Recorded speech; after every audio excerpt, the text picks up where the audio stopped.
What's up, guys? It's July 15th. Is it July? July 15th, 2024. Because it was July 4th, like 2 weeks ago.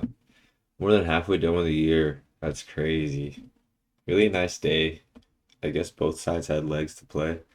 The Bear side had some deeper pullbacks. Bulls had a gap up, rally, reversal above yesterday's high for the Bears. And, yeah, it kind of went range bound. Here we are on the daily and the 45-minute. Oh, what was oh, okay. Breakout, pullback, breakout, pullback, breakout. Now we're pulling back. Give me 2 seconds. I'm about to cough. Okay.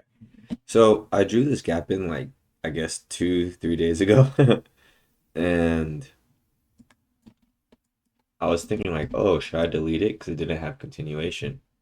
But it kind of did because it opened up here, rallied, and then reversed. So there was a gap here, and I think we can keep that because it closed. If that makes sense. Because now we know the gap, this is the first gap that closed. This bar was a bull gap that reversed. So now the bears are going to want to target these next gaps, and bulls are going to keep them open. I cleaned up these gaps. They look, you probably can't tell, but they were off by a couple ticks. This, the reason I'm bringing that up is because this is the only gap that's not accurate. This is a 3-tick gap, but I made the blue box way bigger just so we can visually see it. But that's it. Yeah. So 45-minute chart. Pretty interesting spot because we have 3 pushes up. Leg 1, pull back, leg 2, pull back, leg 3, bullish breakout, deep pullback. We test these lows here. Breakout to a new high, reverse, we make another new high, and the market reverses. Well, now we got a wedge top late and a bull trend. Why do I say it's late? Because it's the third leg. Leg 1, pull back, leg 2, pull back, leg 3. Every new high we pulled back. But there's huge gaps open. This is the type of gap too. 2 seconds here. What did I know? Purple it is. I don't like purple. For some reason that reminds me of NyQuil. Okay, so that's the type of gap I'm not going to leave on the chart. But there are different types of gaps open. I like to play the 3-bar gaps and just focus on getting good at one type of gap. I think it's really important to just be focusing on one thing at a time. Yesterday's high. I guess I didn't. Let me just do it how I usually do it. Oh, excuse me. That goes there. Ding dong. That's my name on Discord. All right. So here we are. Gap up. Good for the bulls, bad for the bears. Bears had a strong leg here, and they want to see a leg 2.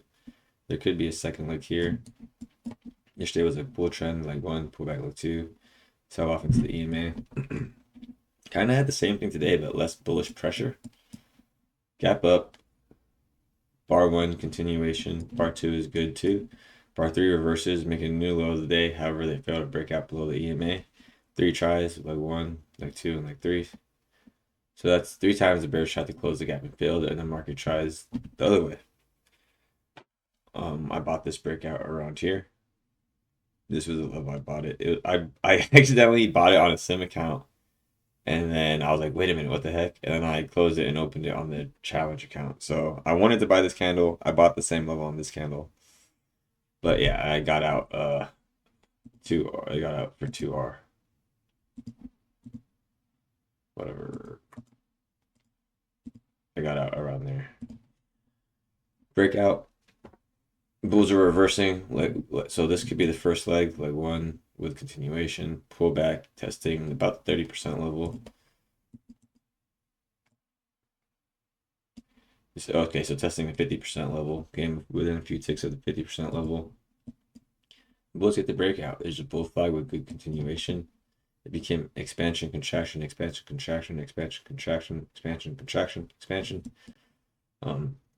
Yeah, that's pretty cool to see because that also tells us that it's not a strong bull rally because there's two-sided trading after every move up. Bar 15 is not a good breakout bar. Let me restart. So bull flag, 3 bars up. Bar 13 breaks out. Bar 14 bad follow through, but we're breaking out above the high of the day. with a lot of the bar 13 close is more. There's 75% more above this. I don't know if I said that right. There's more body breaking out than not breaking out. So like this is more than this, and this is above the breakout. So good breakout, but bad follow through. Bar 15, bull bar doesn't make a new high. 16, it's the minimum bulls need. It'd be better if it had a small body, but then 17 and 18 are strong bars with a good follow through. Bar 18 looks like it's trying to tag yesterday's high. It fails by one tick, and then bar 19 breaks out. Bad follow through. 20, bad follow through. Bar 20. 21 breaks out again, keeping that contraction expansion pattern. 22 and 23. 23 looks like a good signal bar. I didn't take this trade, but I was looking at it before I did this, and that looks like another three. Oh yeah, so we just looked at that, the 45-minute trend line overshoot. It's okay if it overshoots. We're just trying to like frame a picture here. The idea is bulls have failed 3 times. Every time they make a new high, they fail. Do they? Well, that's a funny thing. Okay, so I said every time bulls make a new high, they fail, but every time they make a new high, it's a deep pullback and then followed by a new high. So we'll see tomorrow if we're in a broad bull channel or was that a wedge top. It's kind of starting to expand. So we'll see if bulls make a new high and sell, or is this the start of a deeper pullback? We haven't touched the EMA since June 3rd, so over a month. What was that? Oh, I'm cracking my back. 2 seconds. So yeah, wedge top here, bar 20, 21, 22, 23. 24, strong bear bar, closing a lot of bull gaps. There's small gaps open.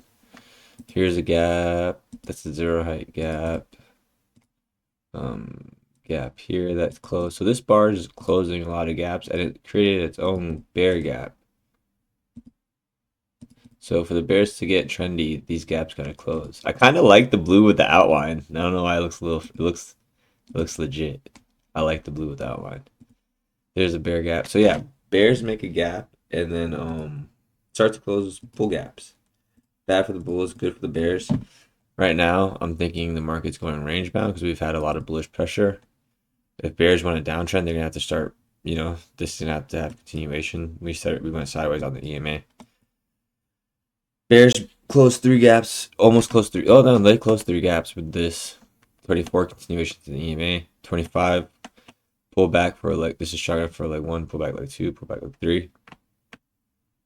This bar is breaking this bar's high, so that is the start of the pullback. And then this could be its own leg, but this bar breaks this bar's high, so that's a leg 1, leg 2 movement itself. There's a nice outside bar 34. I'm gonna draw that right here. That was testing bar 6, I think, because bar 6 is a bad breakout bar. So where are we? I'm jumping around. I'm sorry. So leg 1, pull back leg 2, bar 30 is a bulls that buy the high ticket 27, buy more here, they get out break even, and the market sells off for 4 bars. Bar 34 is a outside bar in a bull channel. I didn't buy this, but I could definitely see how people would be eager to buy this because it's an outside down bar bouncing off the previous breakout bar 6. Bar 36, bar 35, bar 36, double top, bad follow through for 35. If you did buy this, I think you got to start to get out around these bars because you're not getting follow through. If this was a reversal, it would go, maybe we're going to test it again and then get out, or go higher and then you can buy again later. But if you bought this bar, you got to get out is what I'm trying to say. Pull back. Excuse me, that's not a pullback. Another leg lower. 39, test the EMA, reverses down. 40, 41, good follow through. 42 is a pullback. 43, vacuum tested the EMA. We're also testing the low. It's a failed breakout, a lot of bullish pressure, and then bulls get a 2-legged pullback into the EMA. So leg 1, pullback, leg 2. 48 sells off with 49. I actually was short here, thinking that we were going to test this low at least, and I had to get out here. We went sideways, bear flag late in the trend underneath. This is turning into support. This was a double bottom, wedge bottom, breaks out for a few legs higher, but ultimately the market's more sideways right now. This is a buy low, sell high play. I stepped away because I'm looking to try and trade breakouts only. So we'll see how that goes. The market goes more sideways after a big down, big up move. Very easy to get trapped. And then 72 is a good bear bar. 73 is bad follow through. 74, good breakout. I didn't trade this, but I was pretty I was like, wow, it got 2R. So pretty tight. Oh, excuse me. Right there. Pretty cool. So if you caught that, you caught 2R. That was a quick 4-bar sell. 1, 2, 3, and it reverses and we close on the EMA. I'm not happy about the close because it's sideways price action. The EMAs are going sideways. That's just it. Just would have been nice to see like a big bear bar or like or a big like it would have been cool to see a close like this because at least now we know the bears are breaking out. But here we went sideways. We started bouncing. This kind of looks like some sort of wedge bottom here. Don't know. We'll see what happens. We'll see if we gap up. I think a lot of bulls got trapped if you didn't get out because I do think this was a good looking bar. Context for it made sense, but it didn't go. If it doesn't go, it doesn't go. So let me know how you guys are doing. Discord's kind of fun. People are starting to talk. Yeah, it's fun. Let me know if you guys want to hang out. We're not doing call outs though, so don't come here thinking it's a money machine. It's like you're not gonna get called. There's no call outs. No one's doing call outs. These are some gaps. I like to draw gaps in just to train my eyes in the middle of the day. You guys, if gaps are working for you, maybe that's something you can think about doing. It doesn't take long to draw them in. Probably missed one or two. I'll go back and check. Have a good one, guys. We're going over the 10-minute marker. I'll talk to you guys tomorrow. Thank you for all the support. I hope you guys are doing good. Hit the follow button if you learned something. Hit the follow button if you didn't. Use your stop loss. Have a good one, guys. Bye. How do I turn this off?